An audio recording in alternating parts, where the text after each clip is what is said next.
Israel का दिफा तबाह बर्बाद, अब तक का सबसे बड़ा नुकसान। ईरान ने इसराइल की मिसाइल फैक्ट्री तबाह बर्बाद कर दी। इस बारे में आमिर रज़ा से बात करते हैं। आमिर भाई, एक बड़ा ज़बरदस्त किस्म का हमला ईरान की जानिब से किया गया, इसराइल की मिसाइल फैक्ट्री तबाह बर्बाद हो गई। ये सब कैसे और कब हुआ? देखिए, पहली बात तो ये है कि ये एक दिन पहले हुआ। मैं अच्छा। सिर्फ आपको पहले कि आपने पूछा कब हुआ, तो ये एक दिन पहले हुआ। और बैत शमेस में इनकी एक फैक्ट्री थी जो मिसाइल तैयार करने वाली थी, और वहाँ पर इनके इंजन्स, मिसाइल्स के इंजन तैयार किए अच्छा, जाते थे। ये इंजन ही सबसे इम्पोर्टेंट चीज़ है जो इसको जो उसको ताकत देता है ताकत मिसाइल भी को देता बिल्कुल। है। नहीं, सिर्फ ना सिर्फ ताकत देता है, बल्कि उसको बचाने में भी सबसे मददगार यही है कि अगर आपके इंजन की क्वालिटी बहुत बेहतर होगी तो वो आपका डिटेक्ट नहीं हो पाएगा। और दिलचस्प बात यह है कि ये इसमें इतना ज़ोरदार धमाका होता है कि पूरे इज़राइल में दूर दूर तक उसकी रोशनी नज़र आती है, जैसे कोई झपाका हुआ, और उसके बाद उसमें से धुएँ उठते हैं। देखें, फौरी तौर पर इज़राइल ने कहा कि ये इत्तफाकी तौर का ब्लास्ट था।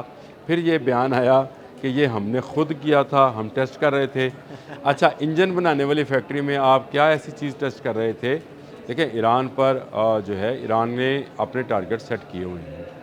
जैसे जैसे ईरान की कश्तियों को या ईरान के जहाज़ों को निशाना बनाया जाता है, ईरान ने पहले कहा है कि मैं आपकी तनसीबात को बिल्कुल, नहीं छोड़ूंगा। ऐसे ही है। चाहते ये थे कि ये हमले जो हैं ये अबू धाबी की तरफ हों, शारजा की तरफ हों, दुबई की तरफ हों, हम महफूज रहें। लेकिन एक मरतबा फिर ईरान ने बताया कि महफूज आप नहीं हो। बिल्कुल। और जो फैक्ट्री तबाह की गई है, सबसे दिलचस्प चीज़ ये है, या ये कहें कि इज़राइल के लिए सबसे खौफनाक और भयानक ख्वाब ये है कि उनके एरो 2 और एरो 3 के इंजन तैयार किए जाते थे। अच्छा, अब एरो 2 और एरो 3 आप बेहतर समझते हैं कि ये वो फ़िज़ाई दिफ़ाई निज़ाम है उनका। फ़िज़ाई दिफ़ाई निज़ाम है, और ये फ़िज़ाई दिफ़ाई निज़ाम लेकर ही ये अमारात गए थे, बिल्कुल। और उसको ही इन्होंने ये मिसाइल बेचने थे। इससे पहले कि ये अपने आयरन डूम के एरो 2 और एरो 3 जो थे इनको प्रेजेंट करते, उससे पहले उसकी फैक्ट्री को तबाह बर्बाद कर दिया गया। अब एरो 2 और एरो 3 की तबाही के बाद आयरन डूम ना सिर्फ इज़राइल में कमज़ोर हो गया, बल्कि मुत्तहिदा अरब अमारात, क्योंकि सप्लाई लाइन कट गई। आमिर भाई, मेरा एक सवाल है, वो सवाल ये है कि ये वहाँ पर धमाका हुआ फैक्ट्री में। अब सवाल ये पैदा होता है कि क्या ईरान की जानिब से कोई मिसाइल फायर हुआ वहाँ पर जाके लगा तो धमाका हुआ? अगर ऐसा नहीं और अंदर से धमाका हुआ, तो क्या वहाँ पर ईरान के कोई जासूस मौजूद थे जिन्होंने ये सब कुछ किया? पहली बात तो हम दो चीज़ें भूलते हैं। एक तो हम ईरान इसराइल की बात करते हैं, ठीक है। ईरान की एक प्रॉक्सी लेबनान में लड़ रही है, उसका नाम है हिजबुल्लाह। बिल्कुल ऐसे ही है। पूरा इज़राइल उसके राकेटों के निशाने पे है। ऐसे ही है। इज़राइल ने लेबनान के साथ जंग बंद नहीं की है।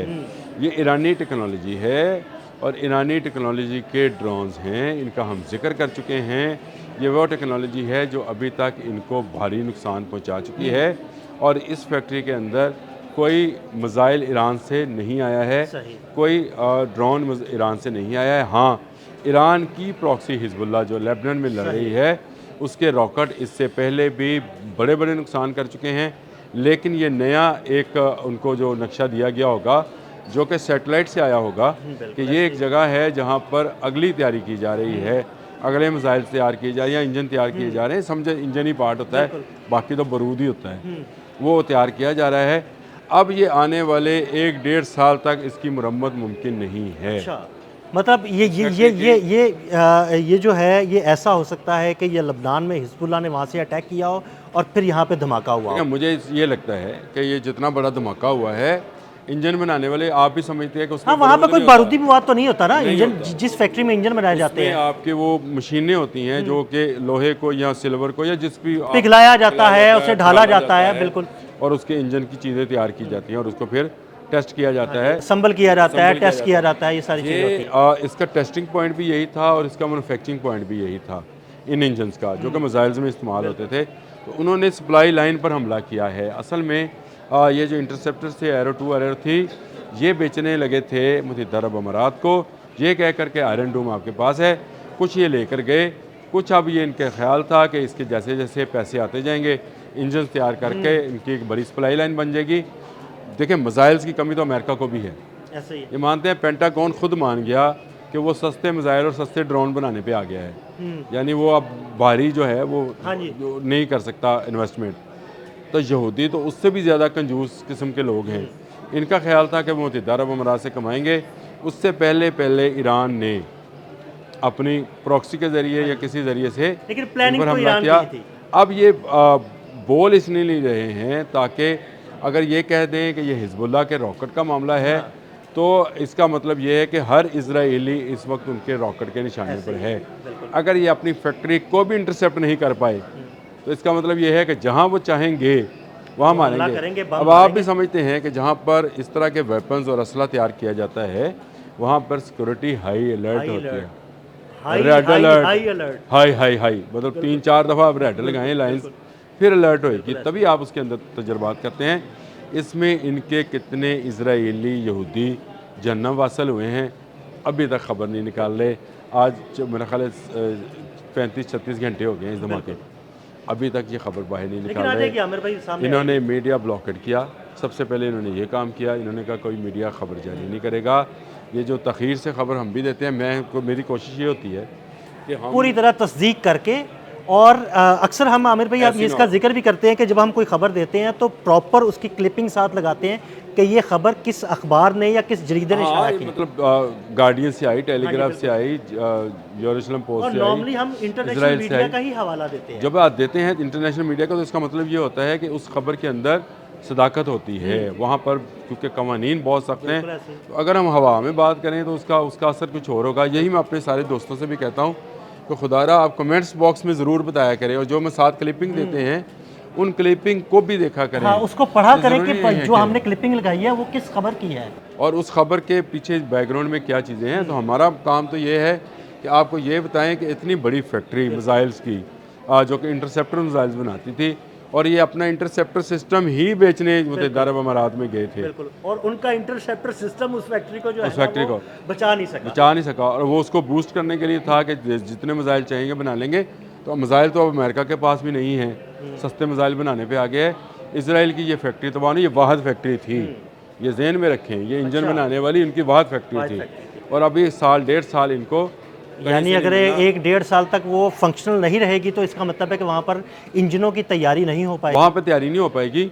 हो सकता है वो अमेरिका से कोई इंजन बड़ा मंगवा ले, ये इसमें कोई नहीं है। लेकिन अमेरिका से मंगवाएंगे तो महंगे पड़ेंगे आमिर भाई। लाजिम बात है, एक घर में चीज़ बना रहे थे और एक चीज़ बाहर से मंगवानी पड़ेगी, उस पर तो कॉस्ट आएगी।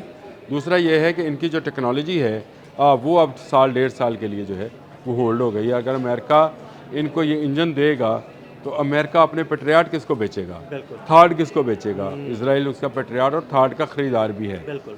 तो ये एक मैं ये समझता हूँ कि बड़ी ख़बर थी। इसका जितना बड़ा ब्लॉस था उतनी बड़ी ख़बर को बाहर नहीं निकाला गया। लेकिन मैं तस्दीक करना चाह रहा था कि आप तक खबर पहुँचाने से पहले इसकी तस्दीक की जाए, ताकि ये ख़बर जो है ये ऐसे हवा में ना हो। तबाह हुई है फैक्ट्री, एरो 2 एरो 3 के इंजन बनाने वाली फैक्ट्री है। बड़ा धमाका उसके अंदर हुआ है। इसका मतलब है कि ये ड्रोन धमाका नहीं था, ये रॉकेट धमाका है, और जिसमें इसमें 250-300 किलो का मवाद जो है वो फटा है। और उसके फटने से 300 किलो के मवाद का फटने का मतलब ये है कि सब कुछ तबाह हो जाना। और उसमें कितने यहूदी जहन्नम वासल हुए हैं। इसराइल जैसे ही ये खबर बाहर निकालेगा, आ जाएगी रिपोर्ट, जब आएगी हम उस पर दोबारा वीलॉग करेंगे। बहुत शुक्रिया आमिर भाई। आमिर भाई ने बड़ी तफसील के साथ इस सारे मामले पर रोशनी डाली। मज़ीद अपडेट्स के लिए हमें फॉलो करते रहें और कमेंट सेक्शन में अपनी राय से ज़रूर आगाह कीजिएगा। अदील अहमद और आमिर रज़ा को इजाज़त दीजिएगा। अल्लाह हाफ़िज़।